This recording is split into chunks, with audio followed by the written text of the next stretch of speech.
Hello, and welcome to Intermittent Fasting for the Win. I'm your host, Mike Saunders, and I'm thrilled to be here with you. My co-host is Jalene Wygand, an experienced faster and fitness coach. So let me ask you, are you ready to take your fasting to the next level and unlock its full potential? Well, you've landed in the right spot.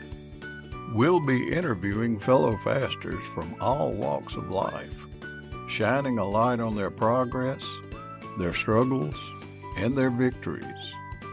We'll get their tips and tricks and plenty more. We'll also be covering important topics like exercise and food choices.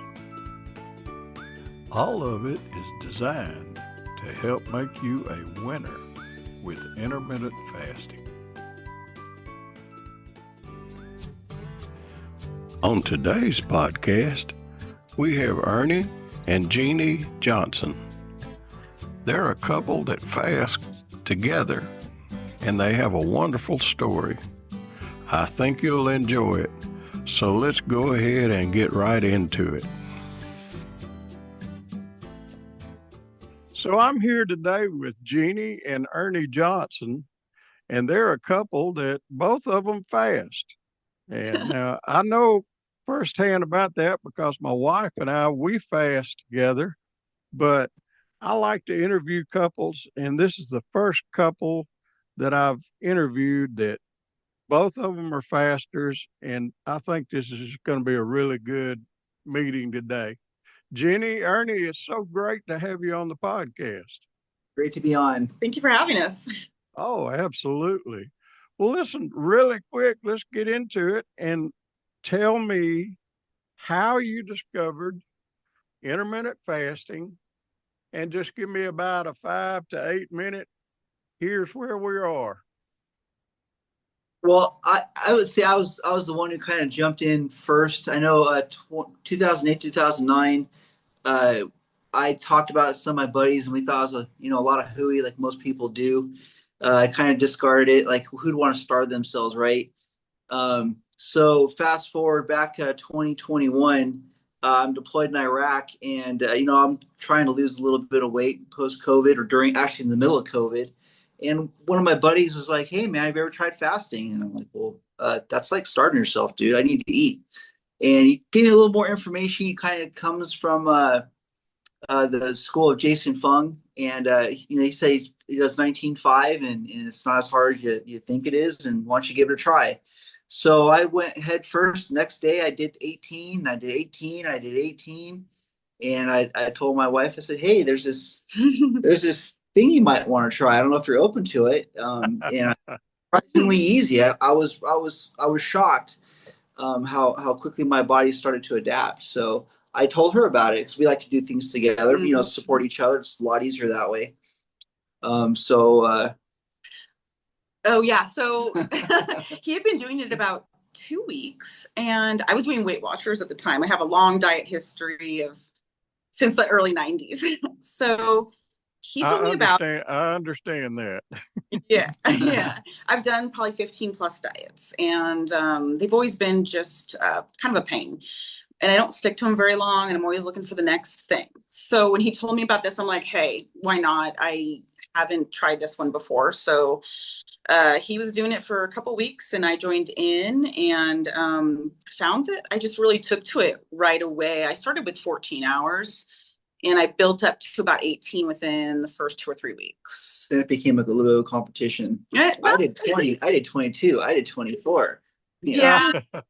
It was just fun because he was in Iraq, and it was our way of like connecting and doing something together while he was so far away. Yeah.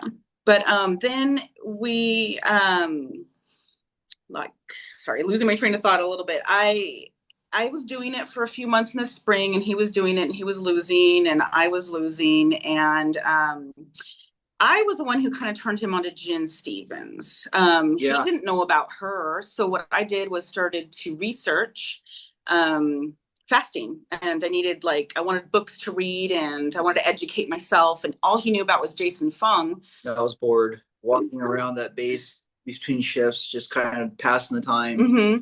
So I found Audible and I found Fast Feast Repeat, and I sent it to him and he read it and I read it. And I was just immediately I just loved it right away. And it all made really good sense when Jen wrote the book in the way she did as a teacher. It just clicked for me. Yeah. And so then I started listening to her podcast and to Graham's podcast. And then I would send him little things, little podcasts. Check that out. What about Page This? Did you hear about that? How are you clean fasting? Right. The clean fasting thing took a little bit because there's so many people out there in the keto world, and I've done keto before, that said, it was about the calories. Oh, it's under 50 calories, under 100 calories. Oh, it's artificial this and whatever. And that was making it really hard to fast. It was hard to get past 17 hours. I had a girl at work that fasted with me, and she would drink bone broth or other little things under 50 calories. And I was like, well, it worked for some people, right? Well, it's not fasting in my opinion. Jim would say it's not fasting. Yeah. It's Jason Fung would say, yes, it is. It's under 50 calories. Well, different opinions, but right. Different schools. But I found that once we switched to clean fast, it was a lot easier. The white knuckling stopped. I was able to get into a good routine of like 19.5 or 18.6 with a 1 or 2 times a week 22, 24 hour. And then I found good loss with that and a lot of NSVs. Same with me with the 20. I found that if I sprinkle in that 21, 22 hour, which made me feel really good, the food overseas it's not the greatest, most nutritious food you've ever seen. So that made it hard. And I'm sure maybe we'll talk about that a little later about quality of food and whatnot and what your body starts to crave once you start getting to rhythm of fasting. But I just did the best I could, but I found that I was getting better losses when I would throw that longer fast in there, extend my window. It gave me it encouraged me that I could do it, Yeah. Well, let me ask you. So you started out basically as a disciple of Jason Fung, and then you discovered Jen Stevens and learned about the clean fast and she's got a lot of energy, and she puts it into that book, Yeah. So she's my number one. I learned about Jason. I mean, the guy that turned me on to this, he found fasting through Jason Fung, but I didn't read the Obesity Code till after I read both of Jen's books, and she talked about Jason Fung, and I circled back because I want to know the why, and understand in the whole. I mean, I don't want to. I mean, what do you call it? Spoiler alert, it's all about the insulin, right? Like he kept talking about the reset and the get real sciencey, but the bottom line was I had to learn that it was all about the insulin and what foods that I was eating would trigger that insulin or accelerate your ghrelin levels and all the sciencey things. So with Jin's overall backstory and then Jason Fung's sciencey attack to it, made a lot of sense. It all made a nice little bow for me. I understand that, and I completely agree with that. The first book that I read when I started fasting was Jen Stevens' book. Mm-hmm. And after I devoured it and retained a lot of the information in that, then somebody sent me a video of Jason Fung, and I watched his video, and then next thing you know, I'm reading, The Complete Guide to Fasting by Jason Fung. And that just, it's like a roller coaster after that. Okay, whose book am I going to read next, or which Audible am I going to listen to next? Right. And Graham's book came after that. And, I mean, that was a great. Y'all followed basically the same trail that a lot of us have. And it's a good trail. And I like having those people that really know what they're talking about. And that helps me a lot because I want to know. Yes. Right. I'm an avid reader, so I don't mind diving into books and learning more about nutrition. And once I got on the fasting subject, I just wanted to devour all the books. And all the podcasts, anything I could listen to while I was walking really helped keep me motivated during that time. And we both came to it for weight loss, but we started to realize it was more than just weight loss. We felt really good, really incredible. There was a lot of NSVs happening. And then life. Yeah. So our stories maybe a little bit more messy than some. We didn't take the easy path, but I think it we was like a challenge. It's relatable. Maybe somebody out there will hear it. And we lost a lot of weight, but we found it. So when he like food. So when he got back from Iraq, we were like, hey, he had 2 months off. We ate and drank and just had a good old time. And then all of a sudden we found out we're going to be moving from California to Arizona. We had to sell a house, buy a house, and he had a new job. And it was a lot of like life stressors. Yeah. And so we kind of dove into comfort foods, sweets and cocktails. We tried to fast, but it just got really messy. It got really messy. But it's really hard to fast. I think for us personally, when we have drinks the night before or like heavy carbs or processed food. Yes. It's almost impossible. Like the next day, because we're both stress eaters, emotional eaters. Mm-hmm. Yeah. So that was a messy time for about 1.5 years. We had to just like really sort through some stuff. And then, so I had a couple friends. I'm on Instagram. I have a fasting account on Instagram. So I had a couple friends that were trying out ADF, and I was just curious about it.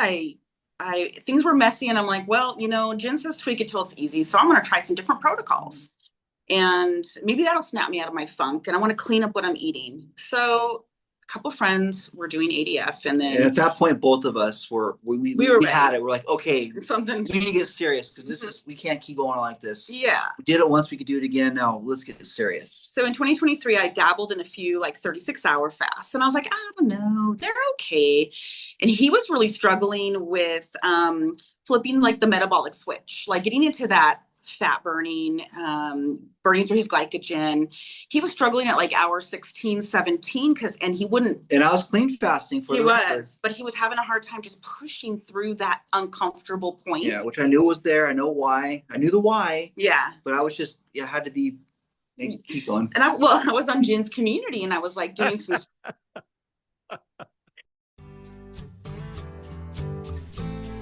No matter which podcast source you're listening from, be sure to subscribe so that you'll know when the latest podcast becomes available.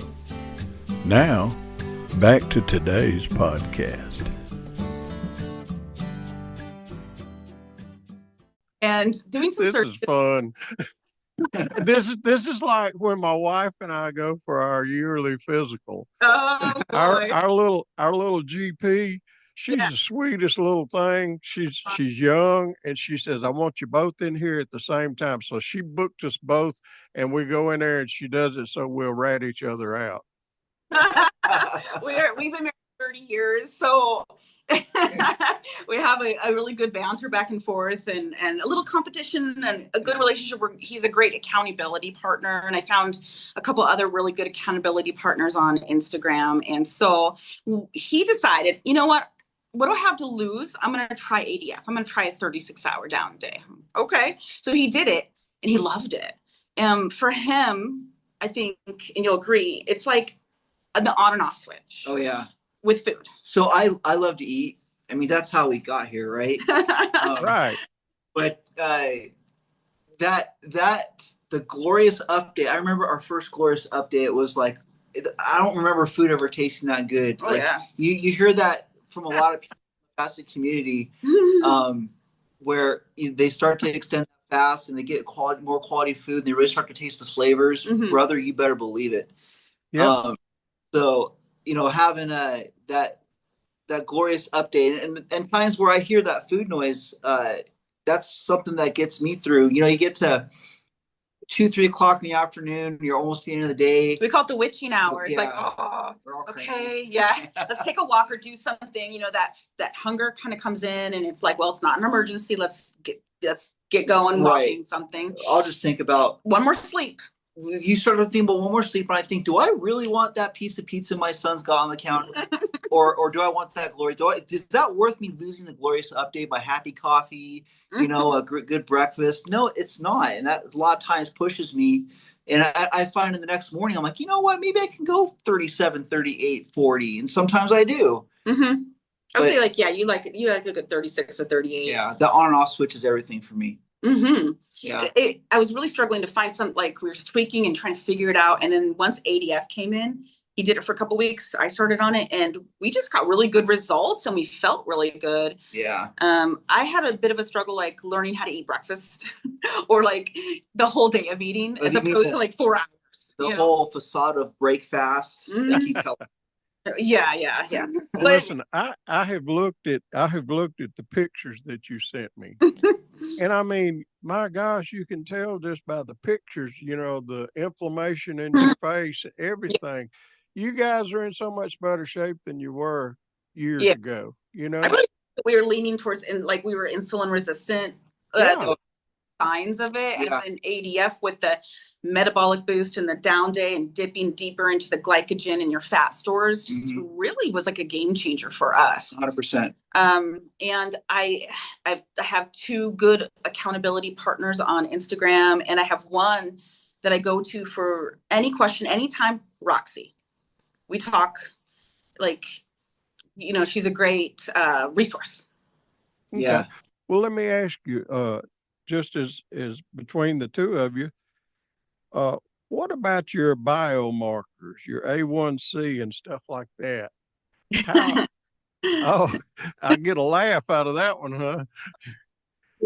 To be honest, that's something we really haven't done is the whole, if I could go, what they say, if I knew then what I know now, I wish I could go back. I would have been more diligent about measurements, and I would have had a pre-blood and a post-blood. I have no idea. We have no idea. All I can tell you is I feel okay. And my body seems to tell me when I need more, protein or iron or leafy green vegetables or like it just, I don't know, the way my body has changed. Like I that's a great question. I'd love to know the answer to that. I'm sure it's pretty good. Yeah, I wish we had checked things, and I didn't really learn about it until listening to several podcasts where people got things checked, and I'm like, oh, maybe we should have done that. Yeah. Mm-hmm. Well, what about your blood pressure and stuff like that? I'm sure that both normal. We don't take any medications. He's 52, I'm 51, and we've never been on any medications. It's just been like a weight kind of issue for both of us as we've gotten older. I know for me, I've always been very active. Pickleball, tennis. I like to lift weights. But I can always out exercise my bad diet. In the past, but if I'm honest with myself, when I look back at pictures, like I was in complete denial. I'm one of those guys that holds most of my weight in my middle, and that's indicative of and what Jeannie would be worried about me for health reasons. When I got older in life, like you're going to be diabetic if you're not careful. Your body type. And his dad was too. Yeah, my dad had high blood pressure and diabetes. And the type 2, I think. I'm not sure. Yeah. But yeah, so listen, if you were type 2, you would know it. Yeah. Right.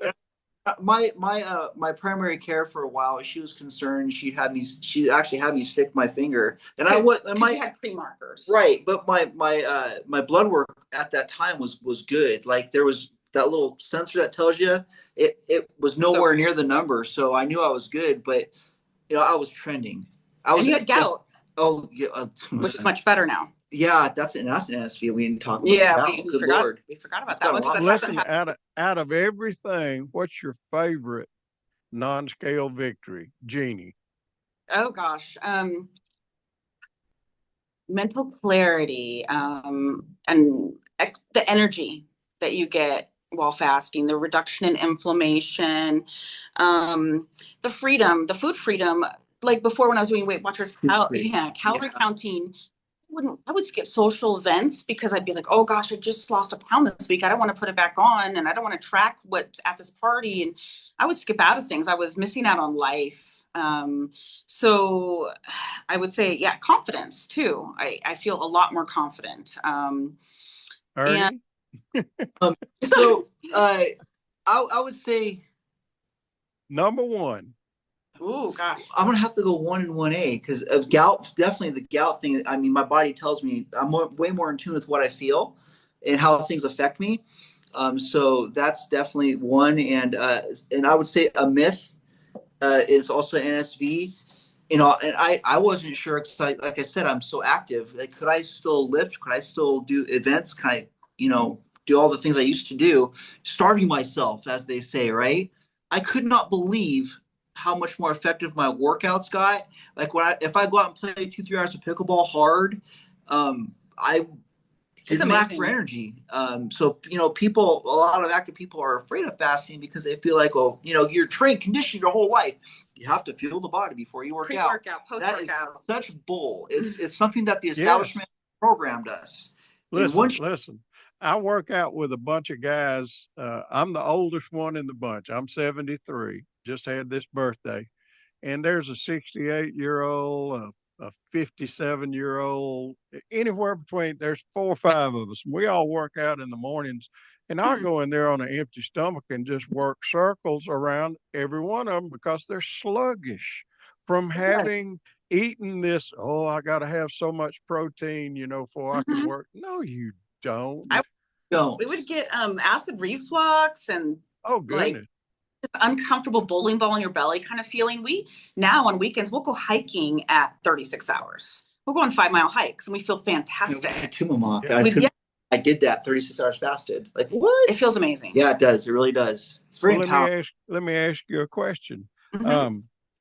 If there was one thing that you could tell anybody else about intermittent fasting and why they should do it, lay it out for me.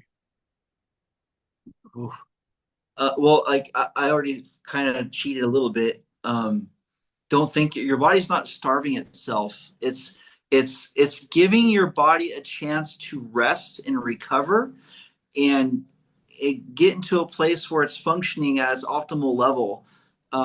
Feasting on your fast force. Right. And because of that, you tap into this energy, and your gray matter is getting this crazy food that it never got before. So that brings in your mental clarity. Your gut biome is healing itself, and now you're not having these cravings for. I mean, I still love chocolate. Don't get me wrong, but like things that just would derail your journey aren't food noise anymore because your gut biome isn't craving those things, and you couldn't do that if you didn't give it that extended period of time to rest. So don't think of it as depriving yourself of food. It's giving your body a chance to rest, recover, and digestive rest. Rest. Yeah. I really, really like that answer.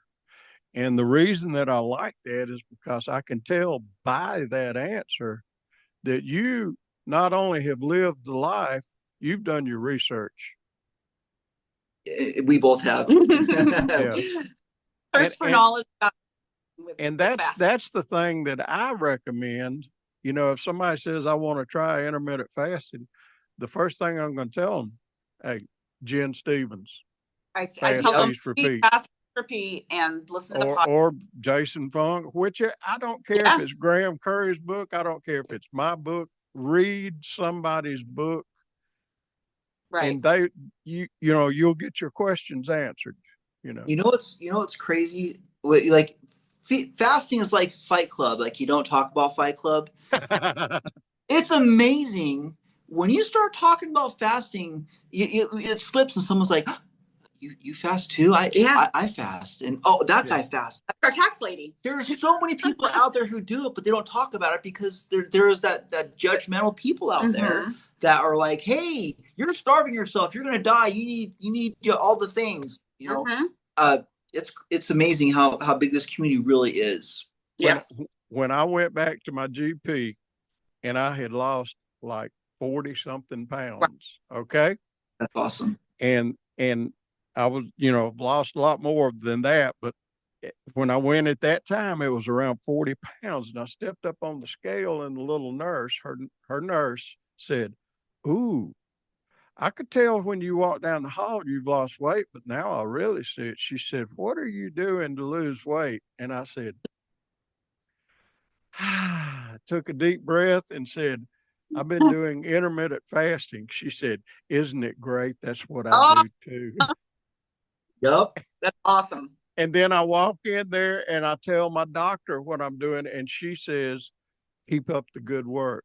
My cardiologist says, oh, I love it. Keep it up, And so this has just been a wonderful, wonderful conversation.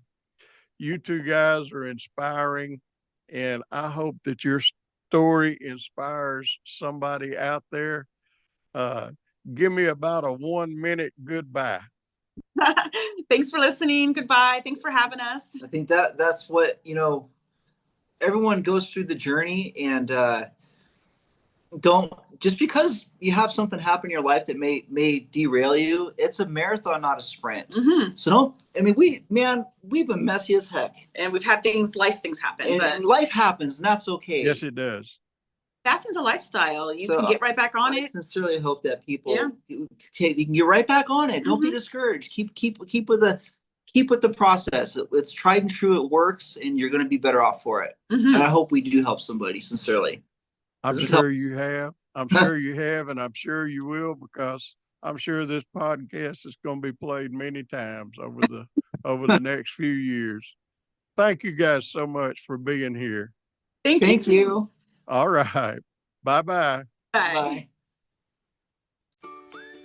If you need more information on fasting and want to join a group of people who embrace this lifestyle, let us recommend that you go to Facebook and search for Intermittent Fasting for the Win, and also search for Clean Fasting Jolene. Either of these groups will help you along the way. We also recommend that you read Jen Stevens' books, Delay, Don't Deny, and Fast, Feast, Repeat. Both of these books will give you valuable information to help you in your intermittent fasting journey.